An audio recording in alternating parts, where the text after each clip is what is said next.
Wanted to do a tour of our gutter van. Let's check it out real quick. So we got ladders on top. By the way, it's a perfect setup right here. This is how they advertise these vans on the work sites. So check this out, the ultimate setup. If you guys want to buy this right now, $100,000. All the shelves are done, generator is done. I'll even give you the ladders, 100,000.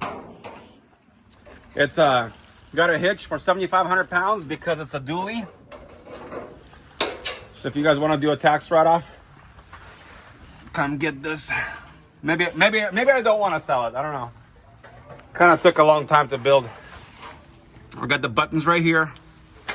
We got the shelves for scrap metal.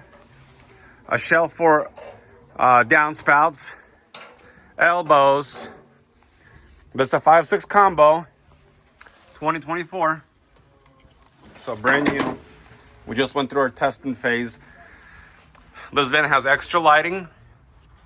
Hopefully my battery doesn't die. Backup camera, ladder rack system, step ladders right here, and my favorite power pack right there, Ego.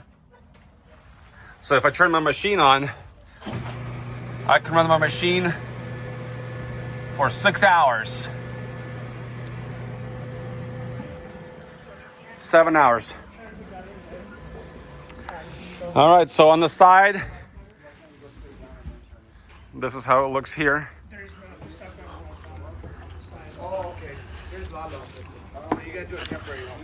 And then this is where it feeds. And then we got some extra room for some tools and whatnot. So very nice.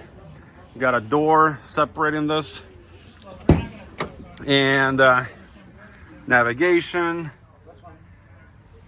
Just very tall ceilings. And this van right there. Hey, look at that. Perfect for this job site. Right there. Where does it say it's 3,500? Oh, right here.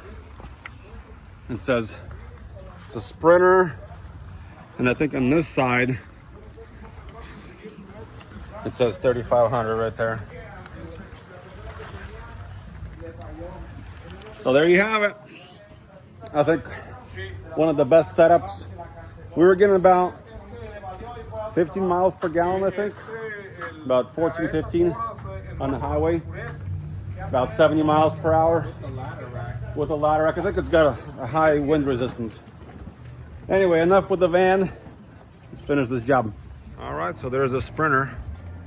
Oh, the ladder racks are kind of angled. Is that for like wind resistance or something? I wonder if it'll get better fuel economy by having the ladders inside. Right, this van has a ladder rack. We're gonna stick the ladders inside the van.